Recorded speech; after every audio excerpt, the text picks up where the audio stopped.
ओम शांति। आज 24 जनवरी 2026 बाबा के आज के महावाक्य सुनते हैं। एक सेकेंड।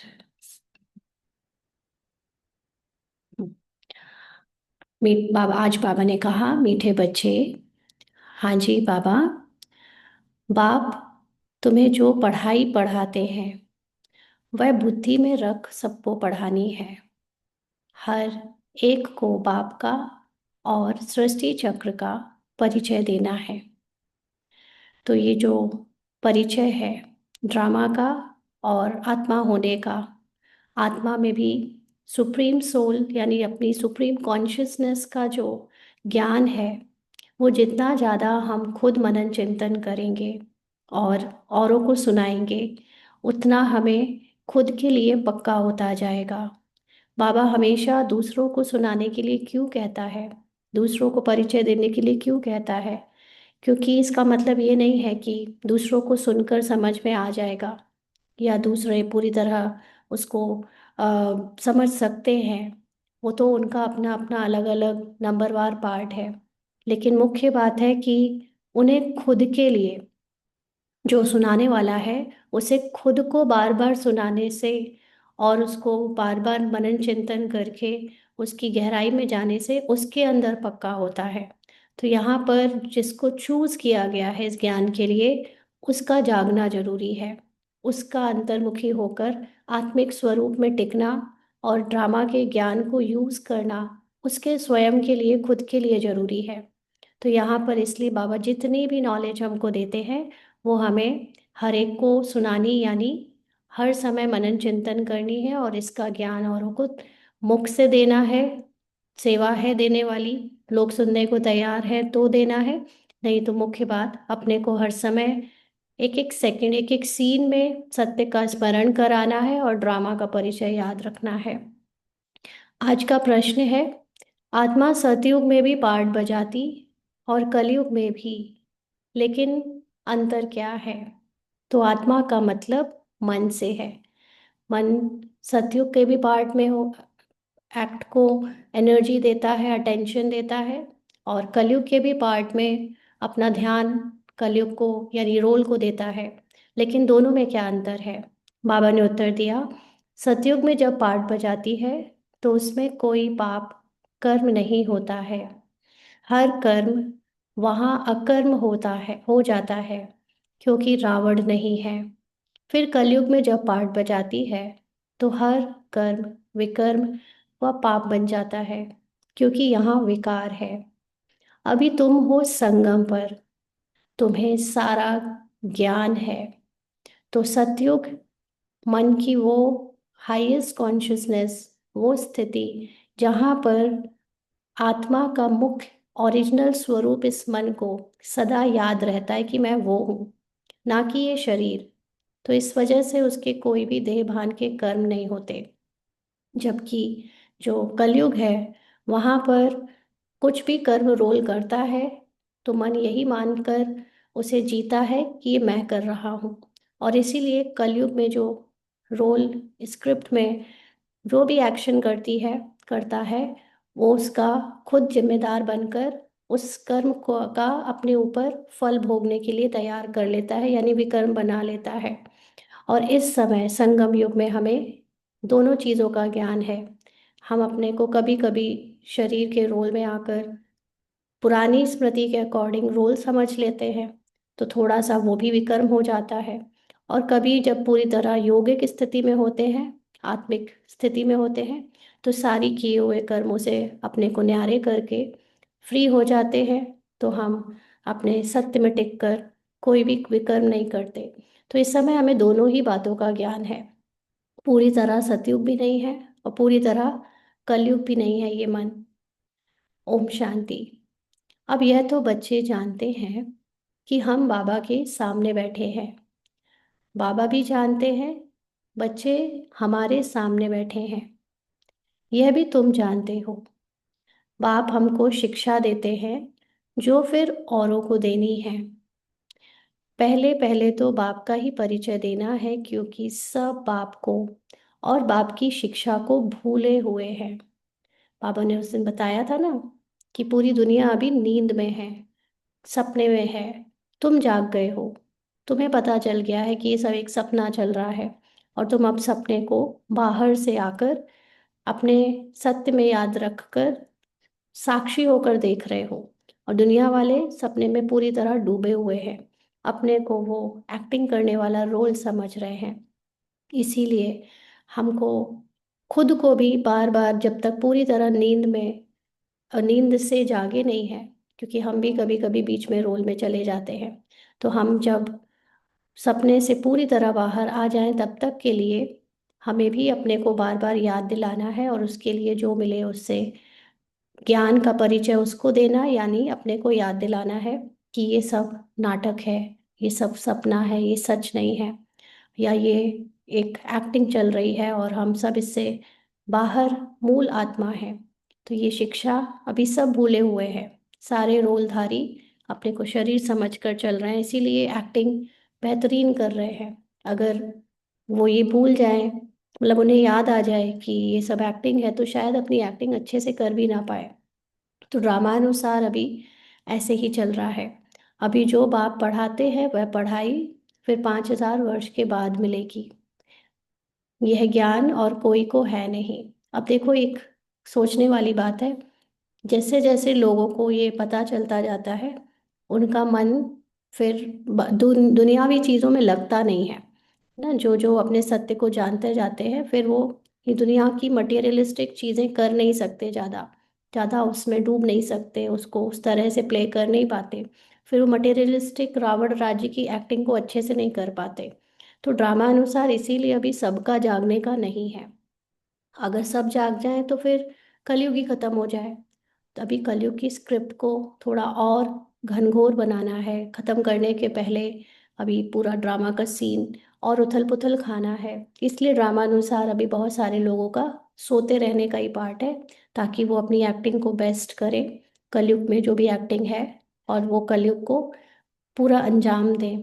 तो जिस जिसको ये याद आ गया है, पता चल गया है कि सब सपना है, सत्य नहीं है, वो तो बाहर है, लेकिन उसके अलावा अभी बाकी सब इसके अंदर है।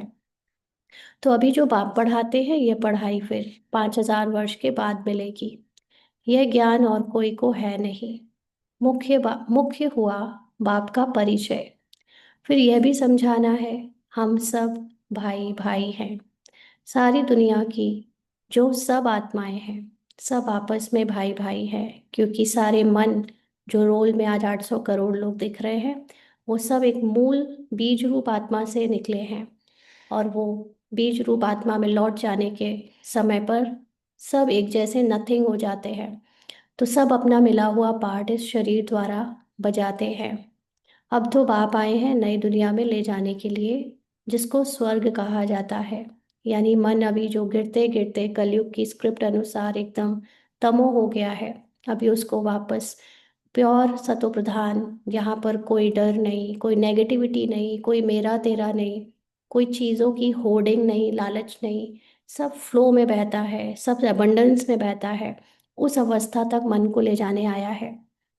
परंतु हम सब भाई पतित हैं। हम सब भाई मतलब हम सब मन पतित हैं, यहाँ पर सब ड्रामा में रोल समझकर डूबे हुए हैं।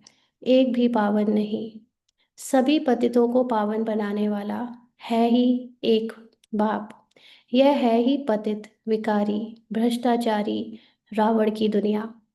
क्योंकि कलयुग तो कहते ही है कि यहाँ पर रोल्स में एक से एक अजामिल जैसे पापी होंगे, भ्रष्टाचारी होंगे, कुब्जाएं होंगी, अहिल्याएं होंगी, वैश्याएं होंगी, सब होगा। एक्टिंग इसी की चलेगी। लेकिन एक्टिंग करने वाला जो ओरिजिनल मूल है, वो तो हमेशा प्योर है। बट गलती होती है कि हम एक्टिंग से अपने को जज करके वो एक्टर जो रोल चल रहा है वो समझ लेते हैं। तो रावण का अर्थ ही है 5 विकार। स्त्री में 5 विकार, पुरुष में, पूरी दुनिया में सबके अंदर मन को ये सारे संकल्प जो कि 5 विकारों से प्रभावित होते हैं, ड्रामा डालता ही है। कम और ज़्यादा इंटेंसिटी में अलग अलग हो सकते हैं, लेकिन ड्रामा सबके अंदर कलयुग में डाल देता है ये सारे विकार। तो बाबा बहुत सिंपल रीति समझाते हैं, तुम भी ऐसे समझा सकते हो। तो पहले पहले यह समझाओ, हम आत्माओं का वह बाप है। यानी हम सारी कॉन्शियसनेस जो इस समय धरती पर प्ले हो रही हैं, वो अभी गिरी हुई हैं, वो अभी प्रभावित है ये काम क्रोध लोभ मोह अहंकार से। बट हम सबका हाईएस्ट कॉन्शियसनेस जो ट्रुथ है वो सेम है, चाहे वो फिजिकल किसी भी धर्म में बिलोंग करता हो या अपने आप को समझता हो, बट वो झूठ है उसकी आइडेंटिटी। हम सब एक ही सोर्स से आए हैं, तो हम सब ब्रदर्स हैं। पूछो यह ठीक है, उनसे पूछो, क्योंकि ये बात अगर हम खुद आत्मिक स्वरूप में टिके होंगे तो हम जिससे भी पूछेंगे उसका भी आत्मा को तीर जरूर लगेगा और उसको भी बात राइट लगेगी। तो लिखो, हम सब भाई भाई हैं, हमारा बाप भी एक है, हम सब सोल्स का वह है सुप्रीम सोल, उनको फादर कहा जाता है।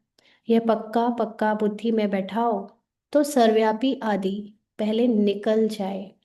तो सर्वव्यापी भगवान को कहने का मतलब तो एक ऐसा हो गया है जिसमें हम भगवान को अपने से अलग देखते हैं। पहली बात कि भगवान कोई और है और वो कण कण में है। तो हम आज की गंदगी वाली दुनिया को भी भगवान कह देते हैं, जबकि भगवान की जो कॉन्शियसनेस है वो एक है, और वो हम सबकी हाईएस्ट कॉन्शियसनेस है, वो सेम है। और दूसरी बात, वो इतनी हाईएस्ट है कि वो यहाँ के कलयुग के कण कण में, यहाँ की एनर्जी में हो ही नहीं सकता। जब कलयुग की एनर्जी को हम छोड़ते हैं, कलयुग कलयुग की वाइब्रेशंस को, थॉट प्रोसेस को, बिलीफ सिस्टम को जब हम छोड़ते हैं, यहाँ से नष्ट मोहा बनते हैं, तब हम उस हायर एनर्जी को यानी परमात्मा के समान बनते हैं। तो इसलिए ये सर्वव्यापी का सबसे पहले जो डाउट है वो निकल जाए। हम सब I भाई, couldn't find that in your Apple Music library. तो हम सब भाई भाई हैं, सब आत्माएं, कहती है गॉड फादर परम पिता। पहले तो यह निश्चय बैठाना है कि हम आत्मा हैं, परमात्मा नहीं। अब दूसरा डाउट या दूसरी जो मिसअंडरस्टैंडिंग कलयुग में जो अपने को सो कॉल्ड स्पिरिचुअल ज्ञानी कहने लगे हैं, वो अपने को परमात्मा कह देते हैं, यानी ह्यूमन फिजिकल फॉर्म को परमात्मा कह देते हैं। और ह्यूमन फिजिकल फॉर्म या ह्यूमन फिजिकल फॉर्म से जुड़ा हुआ मन कभी भी परमात्मा नहीं हो सकता। परमात्मा हमेशा वो कॉन्शियसनेस है, वो चेतना है जो ये फिजिकल शरीर, रोल, मन, संस्कार और संकल्पों से, फीलिंग से, इमोशन से परे है, टाइम एंड डिस्टेंस से परे है। तो ये भी जो लोग कह देते हैं अपने आप को शरीर मानकर, आजकल ये भी बहुत लोग फैला रहे हैं, बोलते रहते हैं ऑर्गेनाइजेशनल लेवल पर और इंडिविजुअल लेवल पर कि हम ही तो भगवान हैं। अपने को शरीर समझकर, रोल समझकर भगवान या परमात्मा कहते हैं, वो भी गलत है। तो ना हमारे में परमात्मा व्यापक है, अंडरलाइन, ना हमारे में परमात्मा is no one inside us. Inside us नहीं है परमात्मा। इनसाइड अस का मतलब रोल के अंदर नहीं है परमात्मा। परमात्मा रोल से परे है। परे होने में और इनसाइड होने में बहुत अंतर है। अंदर होने का मतलब है कि मेरा जो प्रेजेंट मन बुद्धि है, इस शरीर और रोल को जो मिली है, उसके अंदर भगवान है। वो उसके अंदर हम उसको याद करते हैं, उसके अंदर हम उसको समझते हैं, ज्ञान से समझ बैठाते हैं उसकी। लेकिन वो उसके अंदर नहीं होता, उसकी कोई जगह ही नहीं है। वो डिस्टेंस से भी, वो जब कोई स्थान से बिलोंग नहीं करता, तो वो मेरे अंदर कैसे भी चला जाएगा। वो ही सब कुछ है और उसी के अंदर सब कुछ है। वो हमारे अंदर नहीं, हम उसके अंदर है। In fact this is the right thing, हम उसके अंदर है। तो वो highest consciousness, infinite consciousness, it's like सागर। सागर के अंदर लहरें हैं, ना कि लहरों में सागर है। तो सागर इज इनफाइनाइट, तो परमात्मा इनफाइनाइट है, लेकिन हमारी बुद्धि वाला इनफाइनाइट नहीं है कि मतलब वो ऐसे कोई डिस्टेंस में या शेप एंड साइज में बहुत बड़ा है। वो तो बहुत सूक्ष्म है, समझ है ही वो एक, कि उसी की कॉन्शियसनेस, उसी की समझ के अंदर सारा खेल हो रहा है। और ये हम सब माइंड रोल, जो रूपाली, अनीता, ये सब जो सब भी है, ये उसकी कॉन्शियसनेस के अंदर प्ले हो रहे हैं। तो सब में आत्मा व्यापक है। आत्मा का मतलब मन। हर एक रोल का अपना अपना एक मन है जो कि उसको मिला हुआ है, वो उसके अंदर है। आत्मा शरीर के आधार से पार्ट बजाती है, यह पक्का कराओ। तो जिसको रोल में जो गुण मिले हैं, जो शरीर के हिसाब से प्रकृति मिली है, नेचर कहते हैं जिसको, संस्कार कहते हैं, वो उसी के अकॉर्डिंग उसको रोल प्ले करना होता है, और वो उसके सिवा कुछ नहीं कर सकता। ये पक्का होना चाहिए। अच्छा, फिर वह बाप सृष्टि के आदि मध्य अंत का ज्ञान भी सुनाते हैं। और तो कोई भी जानते नहीं कि सृष्टि चक्र की एज कितनी है। तो एक तो अपने को जाना, दूसरा परमात्मा को जाना। अपने को मतलब अभी हम मन है, मन रोल में जो एक्ट कर रहा है वो है। फिर हम सब की हाईएस्ट कॉन्शियसनेस बाप है, परमात्मा है, जिस मन में जब कोई कलयुग की या कोई भी स्मृति की या संस्कारों की लेप छेप नहीं रहती, तब वो परमात्मा की स्थिति है। फिर तीसरी चीज है ड्रामा। इस संसार में ये जो मन और रोल एक्टिंग कर रहे हैं, करवा रहा है मन रोल से, वो ड्रामा अनुसार है, उसको ड्रामा नचाता है। तो ये तीन चीज़ें जानना बहुत ज़रूरी है। तो बाप ही टीचर के रूप में बैठ समझाते हैं। अब देखने में आ रहा है कि बाबा बाहर से कभी मुरलियों के रूप में, कभी क्लासेस के रूप में कुछ हमें हमारे बारे में बताता है। बट सच्चाई ये है कि बाबा की हाईएस्ट कॉन्शियसनेस के अंदर ही ये सारा ज्ञान, ये पुरुषार्थ, ये एवरीथिंग सब कुछ घटित हो रही है। तो देखने में बाहर से आ रहा है, लेकिन हो रहा है अंदर। अब मेरे अंदर का मतलब रूपाली माइंड के अंदर नहीं, हाईएस्ट कॉन्शियसनेस के अंदर ये रूपाली माइंड प्ले हो रहा है, रूपाली रोल प्ले हो रहा है, ये पुरुषार्थ, ये मुरली की क्लास प्ले हो रही है। तो मैं जब हाईएस्ट कॉन्शियसनेस की स्थिति में हूँ, वहां से ये बात बता रहे हैं। तो लाखों वर्ष की तो बात ही नहीं, यह चक्र अनादि एक्यूरेट बना बनाया है।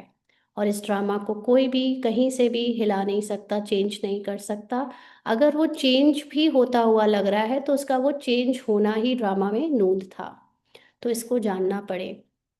सतयुग त्रेता पास्ट हुए, नोट करो। उसको कहा जाता है स्वर्ग और सेमी स्वर्ग। तो जो मन की हाईएस्ट कॉन्शियसनेस के साथ रोल प्ले होता है वो स्वर्ग है। और जब थोड़ी सी कमी आ जाती है, हल्की सी, तो उसको सेमी स्वर्ग, त्रेता युग कहते हैं, त्रुटि आ जाना। तो जहाँ देवी देवताओं का राज्य चलता है, वह 16 कला और वह 14 कला। धीरे धीरे कलाएं कम होती जाती हैं। पुरानी कला का मतलब कैपेसिटी ऑफ बीइंग सोल, ना, बीइंग सोल में 100% चार्ज होना, और बीइंग सोल में थोड़ी बैटरी या समझ कम हो जाना। तो दुनिया पुरानी तो जरूर होगी ना। सत्यों का प्रभाव बहुत भारी है। जब कलह, क्लेश, दुख, अशांति का राज्य आता है, तो वो बहुत भारी पड़ने लगता है मन पर। नाम ही है स्वर्ग, हेवन, नई दुनिया, उसकी ही महिमा करनी है, अंडरलाइन। इस समय कलयुग का प्रभाव इस मन पे चाहे जितना पड़े, चाहे जितना मन नेगेटिव थॉट्स, डर के थॉट्स, डाउट के थॉट्स करे। आपको एक बाबा ने मुझे जो दिखाया कल, कल बाय चांस बाबा ने एक मूवी दिखाई। वो एक एक्चुअली थोड़ी प्लेन सी मूवी है, ऐसे मूवी थिएटर में लगने वाली मूवी नहीं है, आजकल ओटीटी वगैरह आते हैं ना, वैसी वाली है। उसमें दिखाया कि एक एक्टर है, आ, उसका नाम है जुगनू नामा, ऐसे करके कुछ। तो उसमें दिखाया कि हीरोज में था मनोज बाजपेयी। और उसकी वो पहाड़ों में रहता है, पहाड़ों में उसके 3 पहाड़ उसके हैं। मतलब उसके दादा परदादा को अंग्रेजों ने गिफ्ट किए थे, उनकी नौकरी करने के बदले में, जब अंग्रेज जा रहे थे। तो वो उनका मालिक था, और उसके यहाँ पे ऑर्चर्ड लगे हुए थे, फ्रूट्स वाली बगीचा लगता था उसके तीनों पहाड़ों पे। और काफ़ी उसके अंडर गांव काम करते थे, गांव के लोग। तो उसको क्या होता है मैं वो कहानी क्यों बता रही हूँ यहाँ पे इस बात को लेकर, कि अभी हमें हेवन, नई दुनिया की महिमा करनी है, ऐसा बाबा क्यों कह रहा है। इस चीज से उसका रिलेशन है। कल बहुत प्यारी बात बताई कि इस सृष्टि पर या संसार में हम जैसे कुछ लोग हैं, जैसे उस मूवी में भी दिखाया कि हम लोग अभी इतने ज्यादा स्थूलता में डूब चुके हैं उसमें। उस एक्ट रोल को दिखाया कि उसको उड़ना बहुत पसंद था। तो उसने ना अपने लकड़ी के पंख बनाकर, उसमें थोड़ा फैंटेसी है, ये रियलिटी में तो कोई ऐसे नहीं उड़ सकता, लेकिन उसमें दिखाया कि वो अपने लकड़ी के पंख को बहुत मेजरमेंट करके बनाकर अपने पहाड़ से कूद जाता है और उड़ उड़ रोज उड़ता है। तो हम लोग जिसको आज की दुनिया की लैंग्वेज में कहते हैं ना, ज़्यादा उड़ा मत करो। तो बहुत उड़ने का शौक था, और उसकी फैमिली भी जो है वो थोड़ी अलग सी थी। मालिक थी वो तीन ऑर्चर्ड की, तो एक उनका लाइफ स्टाइल गांव वालों से काफ़ी ऊंचा था, नौकर वोकर सब थे। उसमें दिखाया कि बार बार उसके साथ कुछ घटना घटने लगी। उसका धीरे धीरे ऑर्चर्ड जो था, अब उसने उसमें पेस्टिसाइड डलवाया क्योंकि कीड़े मकोड़े लगने लगे थे। तो गांव वाले पेस्टिसाइड डालते थे, अब उसका धीरे धीरे एक एक दो दो जो ट्री थे फ्रूट्स वाले वो जलने लगे। तो पहले एक दो जले, फिर चार पांच जले, फिर ऐसे हुआ कि उसकी पूरी पूरी एक एक ऑर्चर्ड पहाड़ की उसमें आग लगने लगी। तो शुरू में उसको पहले शक आया कि भाई कोई बाहर वाला आ गया है, वो ये कर रहा है। तो बहुत खोजबीन करवाई, धीरे धीरे उसका शक जो काम कर रहे हैं उसके ही गांव वाले, उन पर जाने लगा। तो उसने गांव वालों को निकाल दिया, जेल पे डाल दिया, उनके अगेंस्ट बहुत उल्टा सीधा किया। फिर उसका शक उसके बिल्कुल पर्सनल जो इमीडिएटली उसका हेल्पर होता है उस पे गया। तो उसने उसको भी कह दिया कि तुम भी चले जाओ, तुम हो सकता है तुम ही करवा रहे हो। तो उसका जो शक था वो धीरे धीरे सब पे गया, लोगों पर गया, अपने पर्सनल दोस्त जैसे लोगों पर गया, पुलिस पर गया, सब पर गया, और सबको वो भगाने लगा। फिर उसने अपने उसके देखभाल के लिए किसी और को बाहर से कर्नल वर्नल मंगवाए उसको। और लास्ट में ना उसको अपनी फैमिली को भी बाहर भेजना पड़ा, उसको लगा कि फैमिली भी करप्ट हो सकती है। सबको भेज दिया। इसमें ये दिखाया जाता है कि नष्टो मोहा ड्रामा हमको, अब वो जो जंगल उसकी जो बगीचा था उसमें जो आग लग रही थी वो कुछ कारण से लग रही थी। उसमें दिखाते हैं कि वो आग जुगनू लगा रहे थे, जो जुगनू होते हैं ना, और उन जुगनुओं में कुछ मेडिटेटिव पावर थी। वहाँ पर कुछ मेडिटेशन करने वाले लोग भी आते थे उस पहाड़ पर, और उसकी बेटी उनसे मेडिटेशन सीखने के लिए आकर्षित होती थी। उसने जब मेडिटेशन सीखा चुपचाप बिना बताए अपने पेरेंट्स को, लास्ट में यही दिखाते हैं कि सभी से जब वो नष्टो मोहा हो गया उसने सबको भगा दिया, और वो बहुत दुखी हो गया अपने सारे इन सारी चीज़ों से। तो लास्ट में वही जुगनू आकर उसको रात को सेल्फ रियलाइजेशन करवाते हैं। उसको दिखाते हैं कि तुम कौन हो, तुम्हें संसार के नहीं हो, तुम यहाँ उलझ के फंस के रह गए थे, तुम्हें अब चलना है, यहाँ से हटना है। तो वो क्या करता है, वो फिर उसको फिर वो जुगनू इनलाइटनमेंट कराकर उसे वापस सब कुछ दे देते हैं, उसकी फैमिली, घर, गांव वाले। तो वो यही करता है लास्ट में कि वो गांव वालों को सब कुछ वापस कर देता है। वो ऑर्चर्ड पूरे तीनों पहाड़ वापस कर देता है, अपना घर अपने इमीडिएट जो दोस्त जैसा उसका साथ में काम करने वाला था उसको दे देता है, और अपनी फैमिली के साथ उड़ जाता है। तो ये सब क्यों दिखाया जा रहा है, क्योंकि हम सबको यहाँ पर धरती में रहकर we are all are the people from Param Dham, not people but souls from Param Dham. And Param Dham is one, soul is one. लेकिन हम सब यहाँ अलग अलग रंग रूप में, कोई रूपाली, कोई अमिता, कोई अनीता, कोई फलाना, कोई तिथि, ये सब दिख रहे हैं। और हम सब लोग यहाँ पर एक फैमिली बनाकर, घर गृहस्थी बनाकर, चीज़ें जोड़ जोड़ कर, इनको अपने हाथों में बनाकर इसको ग्रो करना चाहते हैं, बड़ा उड़ना चाहते हैं। और वो चीज़ अगर अब समय आ गया है कि हमें कोई जगाएगा, तो वो हमारे लिए ये सब चीज़ें छीन लेगा, हमसे हर चीज़ अलग कर देगा, हमें जिस जिस चीज़ से अटैचमेंट होगी। और वो धीरे धीरे फिर अपने आप खत्म होने लगेगा। जब वो खत्म होगा और जब हम जाग जाएंगे, तभी वो चीज़ें वापस आ सकती हैं। उसके बिना हमें, अब हमें जाने का समय है, तो हमें इस दुनिया में डेरा बांध कर जमना नहीं है। हमें यहाँ से अपने सत्य को जानकर निराकार रूप में उसको देखते हुए, अपने को देखते हुए साक्षी होकर ड्रामा में रोल प्ले करना है।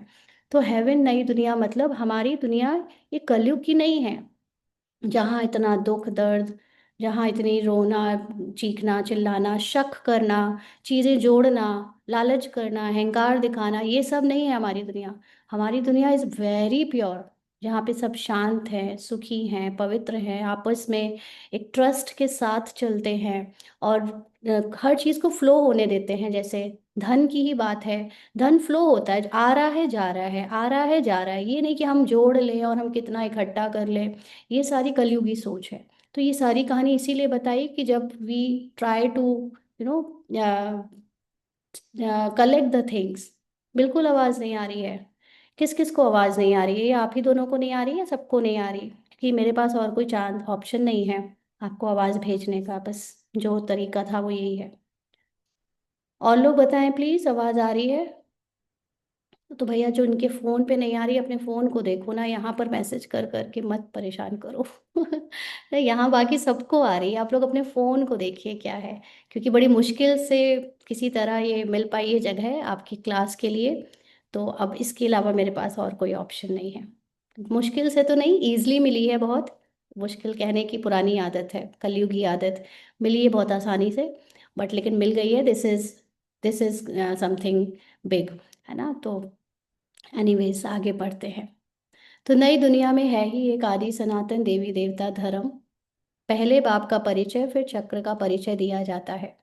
तो हम लोग जिस दुनिया में जिस हाईएस्ट कॉन्शियसनेस की बात अभी समझ रहे हैं, सीख रहे हैं, वहाँ पर सिर्फ एक कॉन्शियसनेस चलती है, सोल की।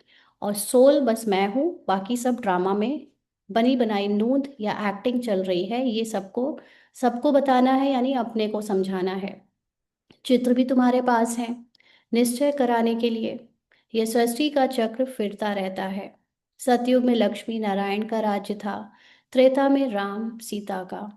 यह हुआ आधा कल्प, 2 युग पास्ट हुए, फिर आता है द्वापर कलयुग। तो राम सीता और Lakshmi Narayan is no one at human form. ये सब हमारे मन की कॉन्शियसनेस की बात है। जब 100% निश्चय है, निश्चिंत है, बेफिक्र है और संपूर्णता का अनुभव है, तो लक्ष्मी नारायण। जब उसमें थोड़ी थोड़ी त्रुटि आ जाती है, थोड़ा वियोगी हो जाते हैं, कमजोर हो जाते हैं, तो वो है राम सीता। तो ये दोनों चीजें हमारी हायर स्टेट ऑफ बीइंग की हैं। और बाकी तो द्वैत आ जाने के बाद, डुअलिटी आ जाने के बाद फिर नीचे द्वापर कलयुग शुरू हो जाता है। तो द्वापर में रावण राज्य। देवता अ, देवता वाम मार्ग में चले जाते हैं। वाम मार्ग का मतलब फॉरगेटनेस, भूलने लगते हैं, अपने अपना सत्य भूल जाता है जब ये मन। तो उसको कहते हैं देवता का वाम मार्ग में चले जाना। तो विकार की सिस्टम बन जाती है, विकार की system. System is something man made. System is not anything natural, है ना। हम लोग हमेशा कहते हैं एक नेचुरल, दूसरा सिस्टम। सिस्टम इंसान बनाता है। तो जो विकारी स्क्रिप्ट अभी दिख रही हैं हमको, वो इंसानों ने बनाई है। हमको लगता है कि बच्चे विकारों से पैदा होते हैं, क्योंकि हमको अपने ऊपर, अपने संकल्पों पर, अपने सत्य पर यकीन नहीं कि हम संकल्पों से किसी को क्रिएट कर सकते हैं। जबकि कल ही किसी ने मैसेज भी भेजा था कि फिनलैंड में अभी इलेक्ट्रिसिटी विदाउट वायर ट्रांसमिट हो रही है, घर घर में बिना तारों के बिजली जा रही है घर घर में। और भी किसी ने भेजा था, चीज़ें अब कैसे हो रही हैं, सिर्फ एनर्जी के लेवल पे सारा खेल चलने वाला है। कुछ भी स्थूल चीज़ों की ज़रूरत ही नहीं पड़ने वाली आगे चलकर। तो ये साइंस प्रूफ कर रही है, क्वांटम ने प्रूफ किया। अब मेन साइंस जो चीज़ें बनाती है, फिजिक्स वगैरह, वो भी ये प्रूफ कर रही है कि how the things are going to work with the energy. तो ये जब तक हमें खुद पर, अपने सत्य पर यकीन नहीं होता, तब तक हम मान ही नहीं सकते कि बिना विकारों के, बिना बुराइयों के, बिना डर के चीजें चल सकती हैं। तो सतयुग त्रेता में सब निर्विकार ही रहते हैं। तो जब हायर कॉन्शियसनेस में आ जाते हैं, तो ना तो डर ना विकारों की कोई, कर्मों की बात अपने ऊपर रहती है। तो एक आदि सनातन देवी देवता धर्म रहता है। चित्र भी दिखाना है, ओरली भी समझाना है। बाप हमको टीचर बन ऐसे पढ़ाते हैं। मेन बात इस बात पढ़ाई की क्यों है, जब तक खुद के मन में ये बात बैठ ना जाए। आपको बताते हैं, अभी परसों ही रूपाली मन को एकदम ऐसे वैराग सा आया सेवा से। उसको लगा कि अभी बहुत समझ लिया है, अब बस जीना है हम इन बातों को, क्योंकि मुरली का पूरा सार यही है। तो कल भी यही हुआ। वैसे रूपाली का रोल मुरली आज तक छोड़ने के लिए तैयार नहीं हुआ था, बट कल क्योंकि ट्रैवलिंग करनी थी, तो हमेशा ये होता था कि एक दिन पहले ड्रामा इसको शक्ति और संकल्प देकर इससे मुरली पहले इन एडवांस करवा लेता था, अगर कल नहीं होनी है तो। बट परसों इस रोल ने देखा, मतलब साक्षी होकर आत्मा ने देखा कि इस रोल को बहुत थकान फील हो रही है। मुरली करने का मन भी नहीं हो रहा था कि एडवांस में कर लें, और छोड़ने का मन कर रहा था कि हुई तो हुई, नहीं हुई तो छोड़ देंगे, देखेंगे, देखी जाएगी। तो और अंदर ये आ रहा था कि अब बस बहुत हो गया, अब चुप रहना है, अब नहीं सुनाना है, अब सिर्फ जीना है। ये ज्ञान अब जी के देखना है, कि साक्षी होकर जीना देखना है कैसे होता है। बस बहुत सुना लिया। तो कल का पॉज रहा जब, तो कल किसी भाई ने बोला कि आप 10, मतलब ये सार वगैरह डाल दीजिए। तो ड्रामा अनुसार उस वक्त फ्री थे, तो उस वक्त बाहर जहाँ पे भी थे वहां से सार डालकर भेज दिया। फिर रात तक ये संकल्प आया कि अब शायद सेवा ना मुझे मेरे लिए नहीं करनी है, क्योंकि मुझे तो अभी समझ आ गया है, बार बार बार बार बोल वही वही वही कब तक पढ़ोगे। कोई चीज़ आपको आ गई समझ में, वो कब तक पढ़ोगे। अब उसको जीना है। लेकिन अब शायद जैसे आप लोगों में से कईयों के कल मैसेज आए, दीदी मुरली क्यों नहीं आई, दीदी क्या हो गया, ये वो। कुछ लोग शायद ग्रुप में नहीं थे, उनको नहीं पता होगा, तो अलग से उन्होंने मैसेज किया। तो ये फील हुआ कि अब जैसे लोगों को चाहिए, अब आप लोगों को चाहिए। अब मुझे अपने, पहले मैं हमेशा ये बोलती थी ना कि मैं अपने लिए मुरली सुनाती हूँ, अपने लिए पढ़ने के लिए करती थी, बट अभी तो ऐसे आ गया था कि अब मुझे, मैं अपने लिए पढ़ लूंगी लेकिन अब मुझे सुनाने की मन नहीं हो रहा था। बट अब जैसे अंदर से संकल्प आया कि नहीं, अब तुम्हें औरों को सुनाना है। तो अब सुनाने का मतलब ये है कि I am not oblige to do it, कि मुझे अपने लिए करना है। मैं समझ रही हूँ कि ये जैसे बाबा कहते हैं ना, कोई टेबल होती है, हम लोग बचपन में टू टू जा थ्री थ्री जा पढ़ते थे, तो तब तक पढ़ते थे जब तक बिल्कुल पक्की अपने अंदर ना हो जाए। एक बार आ गया आपको हिसाब किताब, सीख गए, बार बार थोड़ी सीखोगे उसी टीचर से। तो जिस जिसको अभी सीखना है शायद उनके लिए चल रहा होगा ये ड्रामा में पार्ट। तो ये अभी शिफ्ट होते हुए रूपाली के मन ने अपने अंदर देखा है कि before it was for it self, कि इस मन को अपने लिए करना होता था, अभी हो गया है कि अब ड्रामा अनुसार दूसरों को करवाने, दूसरों के लिए करवाना है तो करवा रहे हैं।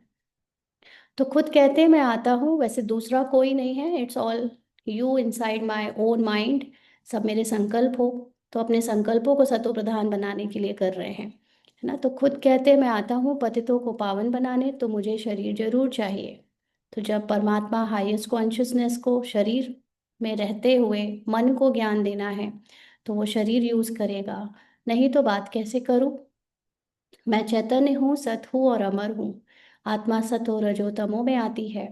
आत्मा यानी मन ये तीनों स्टेजेस क्रॉस करता है, सत्य की, रजो की और तमो की। आत्मा ही पावन और पतित बनती है। इसीलिए कहा जाता है पतित आत्मा, पावन आत्मा। तो ये मूल आत्मा कभी चेंज नहीं होती, मन चेंज होता है, पतित भी बनता है और पावन भी बनता है। आत्मा में ही सब संस्कार है। पास्ट के कर्म व विकर्म का संस्कार आत्मा ले आती है। सतयुग में विकर्म होता ही नहीं। तो जो हाईएस्ट आपकी मन की अवस्था जब बन जाएगी, तो आप रोल के किसी कर्म से कभी भी आइडेंटिटी नहीं बनाओगे कि ये मैंने किया। और ड्रामा अनुसार उस रोल में भी कोई गिरावट की एक्टिंग कराई नहीं जाती। तो कर्म करते हैं, पार्ट बजाते हैं, परंतु वह कर्म अकर्म हो जाता है। गीता में भी अक्षर है, अभी तुम प्रैक्टिकल में समझ रहे हो। जानते हो बाबा आया हुआ है पुरानी दुनिया को बदलने, नई दुनिया बनाने। कहाँ पर? यहाँ पर, आपकी सोच में नई दुनिया बनाने। जहाँ कर्म अकर्म हो जाते हैं, उसको ही सतयुग कहा जाता है। जब आप अकर्ता हो जाओ तो वो सतयुग है। आप किसी भी कर्म से मैंने किया ये समझना बंद कर दो, तो समझो सतयुग शुरू हो गया। और फिर जहाँ सब कर्म विकर्म होते हैं, यानी हर कर्म का कारण खुद को समझो, ये मैं ही तो करता हूँ, मैंने ही तो किया, चाहे अच्छा चाहे बुरा, तो वो विकर्म होते हैं कलयुग के। उसको कलयुग कहा जाता है। अभी तुम हो संगम पर, यानी तुम्हें दोनों का ज्ञान है। बाबा दोनों तरफ की बात समझाते हैं। सतयुग त्रेता तो है पवित्र दुनिया, वहाँ कोई पाप होता नहीं। जब रावण राज्य शुरू होता है तभी पाप होते हैं, वहाँ विकार का नाम नहीं होता। चित्र तो सामने है, राम राज्य और रावण राज्य। बाप समझाते हैं यह पढ़ाई है, बाप के सिवाय और कोई नहीं जानता। यह पढ़ाई तो तुम्हारी बुद्धि में रहनी चाहिए। बाप भी याद आता है, चक्र भी बुद्धि में आ जाता है, सेकंड में सब याद आ जाता है। वर्णन करने में देरी लगती है, अंडरलाइन। हमें अपने लिए याद करना है तो एक सेकंड में आ सकता है, लेकिन जब उसको शब्दों में बयां करो तो थोड़ा सा टाइम। यही मुरली का सार एक सेकंड में याद आ जाता है, बट जब समझाने बैठो तो 1.5 2 घंटे की मुरली हो जाती है। तो इनके 3 फाउंटेन हैं। झाड़ ऐसा होता है, बीज और झाड़ सेकंड में याद आ जाएंगे। आपको बीज याद आया तो उसका झाड़ भी, यानी उसकी, आपको क्रिएटर याद आया तो क्रिएशन भी आपको तुरंत याद आ जाएगी। यह बीज फलाने झाड़ का है, यानी झाड़ का मतलब कलेक्टिव पैटर्न ऑफ थॉट्स। सतयुगी थॉट पैटर्न अलग होता है, द्वापर युगी थॉट पैटर्न अलग होता है, और द्वापर के अंदर भी अलग अलग धर्मों के अकॉर्डिंग उनका थॉट पैटर्न अलग होता है। कलयुग में और भी थॉट पैटर्न डिवाइडेड होते चले जाते हैं। कलेक्शन ऑफ थॉट जो एक जैसे कहते हैं ना तरह के लोगों का होता है। एक ही मोहल्ले में चार घर होंगे या एक ही बिल्डिंग के एक फ्लोर में चार घर हैं, अगर आप चारों घरों में जाओगे उन चारों का रहना, सोचना, जीने का तरीका अलग होगा। और कुछ लोग इकट्ठे एक जैसी सोच के ऑल ओवर द वर्ल्ड होंगे बट अलग अलग रहते होंगे। और कुछ और दूसरे तरह के लोग होंगे वो ऑल ओवर द वर्ल्ड में रहते होंगे बट उनका सोच रहने का तरीका एक जैसा होगा। तो मन की सोच के अकॉर्डिंग अलग अलग डायमेंशन में लोगों की अलग अलग समझ होती है। तो ऐसे इनसे फल निकलता है, और फल का मतलब जैसी सोच होगी उनकी बाहर की लाइफ स्टाइल दुनिया भी वैसी होगी। जब हम अपने को अनवर्दी, कमजोर, बीमार, बेचारे समझते हैं तो बाहर परिस्थितियां भी बेचारी, अनवर्दी, बड़ी स्ट्रगल की, मेहनत वाली, लड़ाई झगड़े वाली होंगी। जब हम अपने को वर्दी, शक्तिशाली, बेहतर समझते हैं तो हमारी बाहर की परिस्थितियां भी वैसी ही होती हैं। तो जैसा आपका झाड़ है यानी जैसे आपके थॉट पैटर्न्स हैं वैसे ही बाहर की फल यानी दुनिया होती है, कहानी होती है, रोल होता है। तो यह बेहद का मनुष्य सृष्टि रूपी झाड़ कैसे है, इनका राज तुम समझाते हो। बच्चों को सारा समझाया है। आधा कल्प डायनेस्टी कैसे चलती है, फिर रावण राज्य होता है। तो जो सतयुग त्रेतावासी है वही द्वापरवासी बनते हैं। तो ये मन ही सबसे ऊंची अवस्था में गया भी है और वही गिरकर द्वैत में आकर नीचे भी गिरा है, यानी रोल से पहचान बनाकर बहुत शूद्र बना है।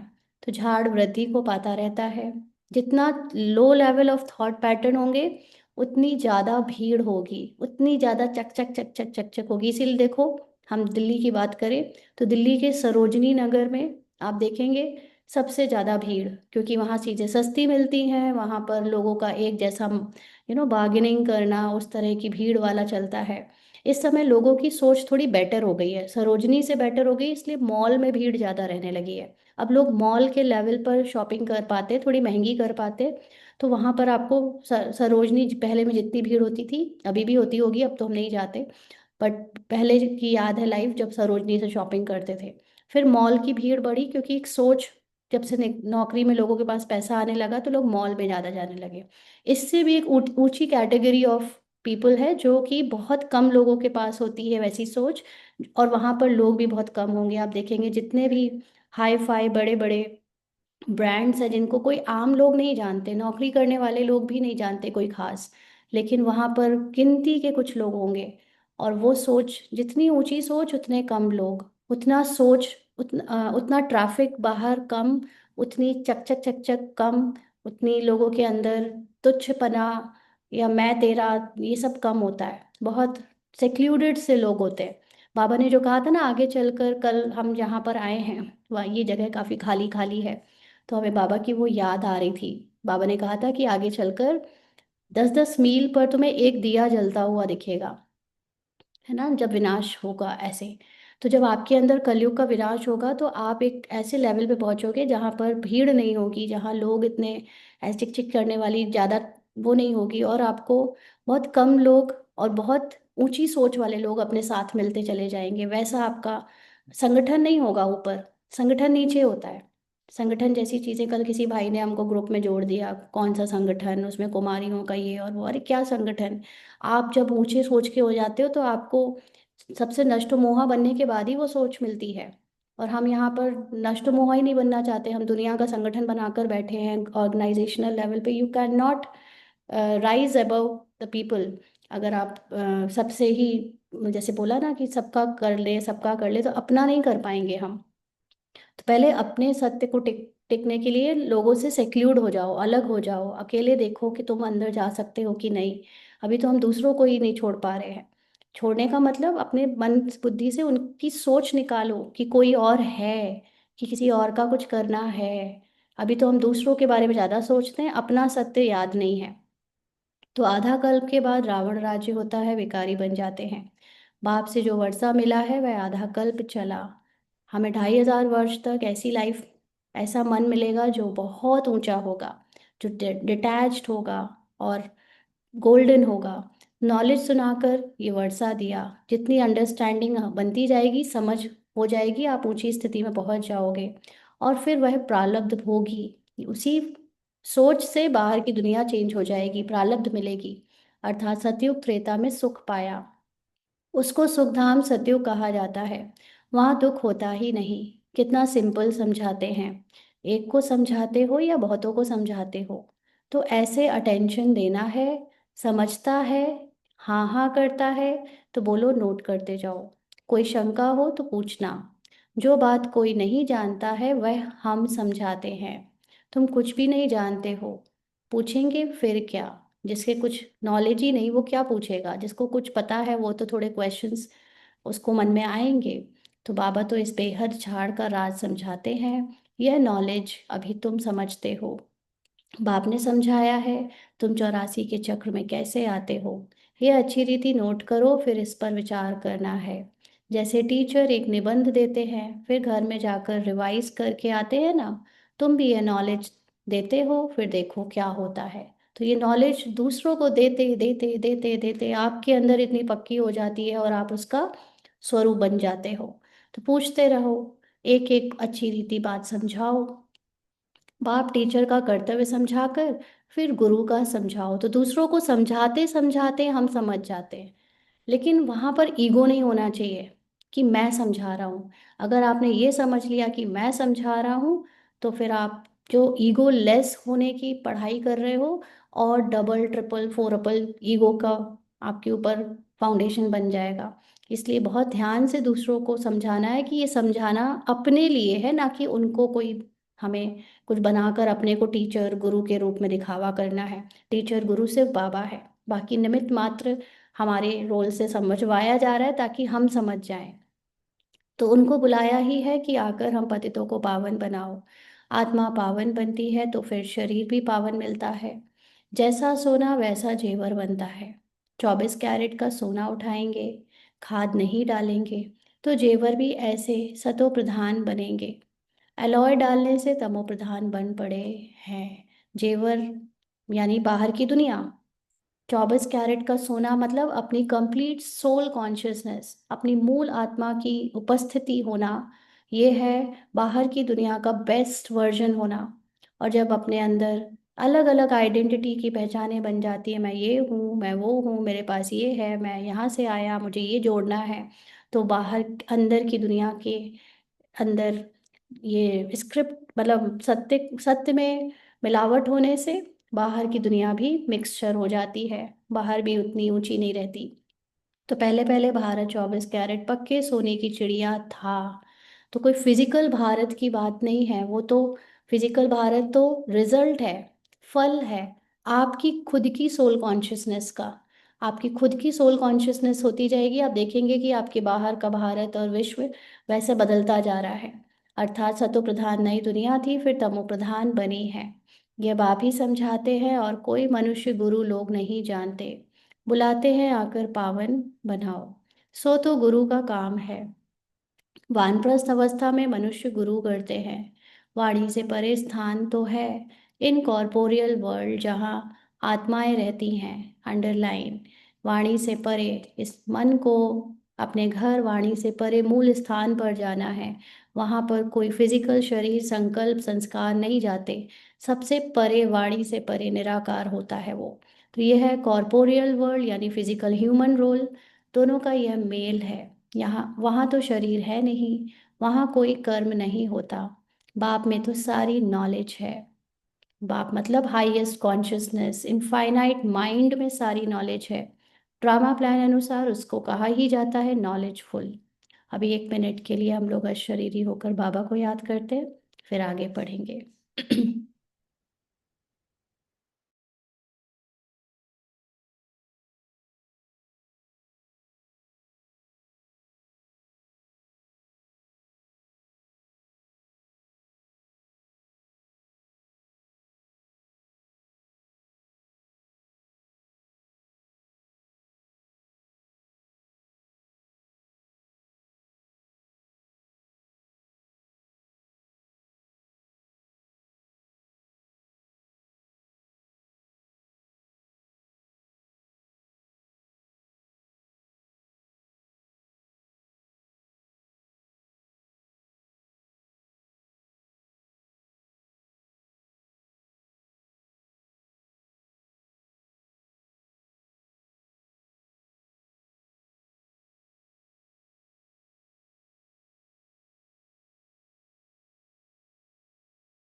आगे बाबा कहते हैं, वह चैतन्य सत चित आनंद स्वरूप होने के कारण उनको नॉलेजफुल कहा जाता है।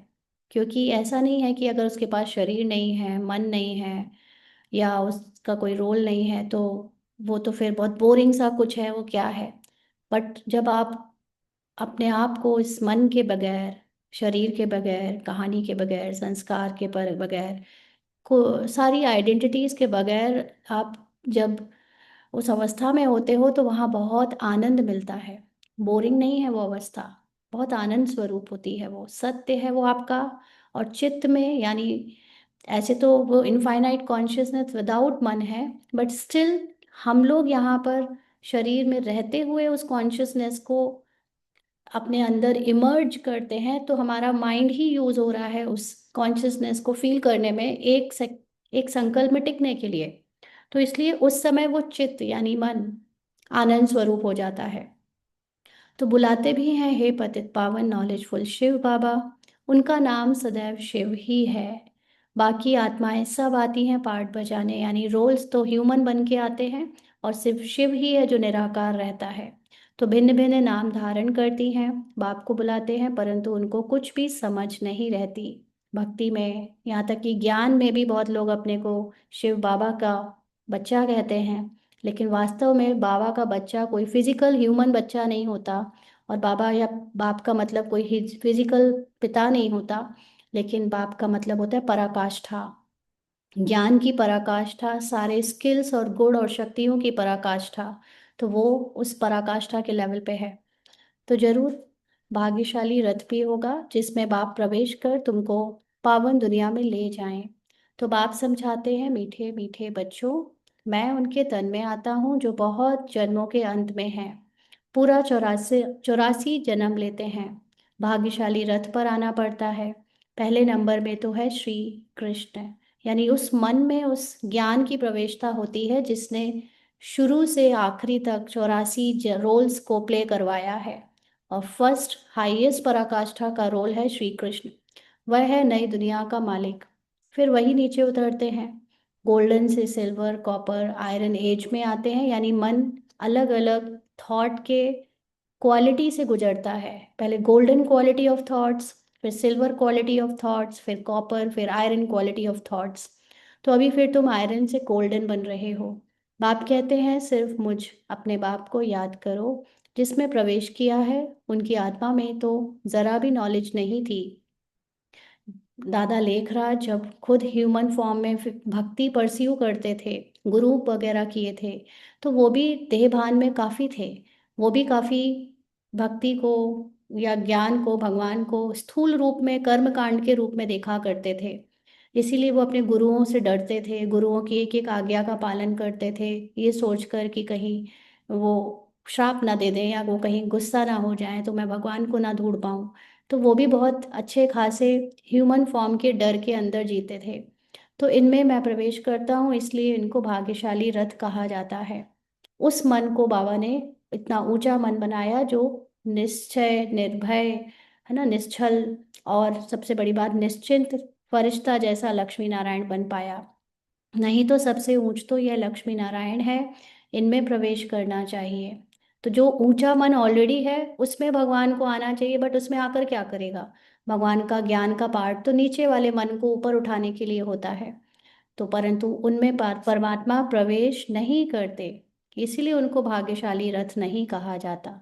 देखने में जो सबसे सुंदर मन है सतो प्रधान, उसमें भगवान को आना चाहिए, लेकिन भगवान की वहाँ पे जरूरत ही नहीं है। भगवान मतलब भगवान का ज्ञान, उस मन को थोड़ी जरूरत है जो ऑलरेडी इतना हायर क्वालिटी का है। नीचे वाले मन को भगवान की जरूरत होती है। तो रथ में आकर पतितों को पावन बनाना है तो जरूर कलयुगी तमो प्रधान होगा ना। खुद कहते हैं, मैं बहुत जन्मों के अंत में आता हूँ। गीता में भी अक्षर एक्यूरेट है। गीता को ही सर्वशास्त्रमयी शिरोमणि कहा जाता है। इस संगम पर ही बाप आकर ब्राह्मण कुल और देवता कुल स्थापन करते हैं। बहुत जन्मों के अंत में, अर्थात संगम युग पर ही बाप आते हैं। बाप कहते हैं, मैं बीज रूप हूँ, यानी मैं ही वो स्टार्टिंग पॉइंट हूँ और एंड पॉइंट हूँ जहाँ से ये संसार का ड्रामा शुरू होता है और खत्म होता है। श्री कृष्ण तो है सतयुग का रहवासी, यानी श्री कृष्ण माइंड की कॉन्शियसनेस तो मुझ बीज से ही निकली है, मेरे विस्तार में ही वो अंदर है। तो उनको जरूर दूसरी जगह तो कोई देख ना सके। पुनर्जन्म में तो नाम रूप देश काल सब बदल जाता है, फीचर्स ही बदल जाते हैं। पहले छोटा बच्चा सुंदर होता है, फिर बड़ा होता है, वह फिर शरीर छोड़ दूसरा छोटा लेता है। यह बना बनाया खेल ड्रामा के अंदर फिक्स है। दूसरा शरीर लिया तो उनको श्री कृष्ण नहीं कहेंगे। उस दूसरे शरीर पर नाम आदि फिर दूसरा पड़ेगा। समय, फीचर्स, तिथि, तारीख आदि सब बदल जाता है। वर्ल्ड की हिस्ट्री, ज्योग्राफी हूबहू रिपीट कहा जाता है। यह तो ड्रामा रिपीट होता रहता है। सतो रजो तमो में आना ही है। सृष्टि का नाम, युग का नाम सब बदलते रहते हैं। जैसे जैसे माइंड की वैल्यू चेंज होती है, माइंड की क्वालिटी चेंज होती है, वैसे वैसे बाहर का युग, बाहर का पैटर्न ऑफ लिविंग चेंज होता है, उसको युग कहते हैं। और वो भी बदलता है।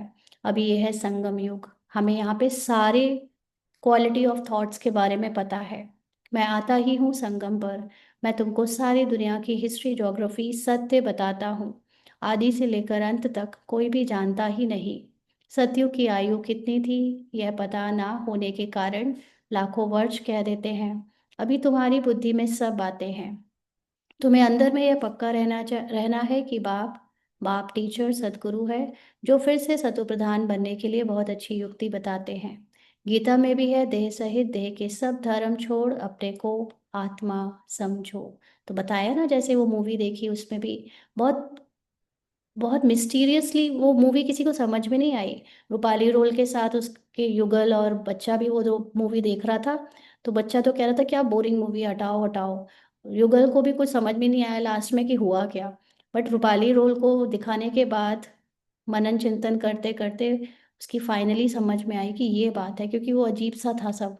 उस मूवी में बहुत स्लो था, लेकिन यही दिखाया कि जब इंसान एक्चुअली हो रहा होता है। देखो, आग लग रही थी वो जुगनुओं की वजह से। और इंसान क्या कहता है कि जंगल में आग लग रही है, फॉरेस्ट में आग लग रही है, संसार में जो चीज़ें हो रही है वो इंसानों की वजह से।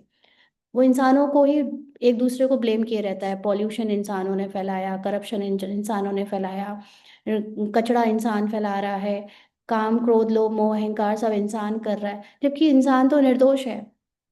इंसान तो खुद ही अ, कठपुतली बना बैठा है ड्रामा के अंदर, नेचर के अंदर। जब जो होना होता है वो अपने आप होता चला जाता है। और इंसान की वृत्ति इतनी पागल होती है कि वो कलयुग में एक दूसरे के ऊपर दोष देता रहता है, एक दूसरे को ब्लेम करता रहता है। यही चीज उसमें दिखाई कि कर रहे थे जुगनू, चुपचाप रात को आकर आग लगा जाते थे। और क्योंकि ऐसे तो जुगनू में लाइट होती है, बट उससे आग थोड़ी लगती है। लेकिन वो कुछ ऐसी चीज थी कि उसको जगाने के लिए उसकी सारी प्रॉपर्टी वगैरह ऐसी खराब कर दी, उसको इतना टेंशन दे दिया, सबसे उसके रिश्ते खराब कर दिए। लास्ट में जाकर उसे, जब उसने सब छोड़ दिया, तब उसको इनलाइटनमेंट हुआ कि ये सारी चीज़ें तो झूठ थी। मैं तो यहाँ पे केवल इसको प्ले करने आया था ना। तब उसको होश आता है, तब वो सारी चीज़ें फिर छोड़ देता है और अंदर से जाग जाता है। तब उसकी पूरी फैमिली जाग जाती है। फिर अकेले वो नहीं जागता, पूरी फैमिली जाग जाती है उसकी। तो यही हम सब में होता है। हम में से कई लोग कहते हैं ना, हमारे परिवार वाले ज्ञान में नहीं चलते, हमारा युगल ज्ञान में नहीं चलता। अरे आप खुद सोए पड़े हो इसलिए वो सोए हैं। आप जाग गए, आपका पूरा परिवार जाग जाएगा। उतना उस तरह से नहीं जितना आपको होगा, क्योंकि आप पढ़ रहे हो, आप मेन हो।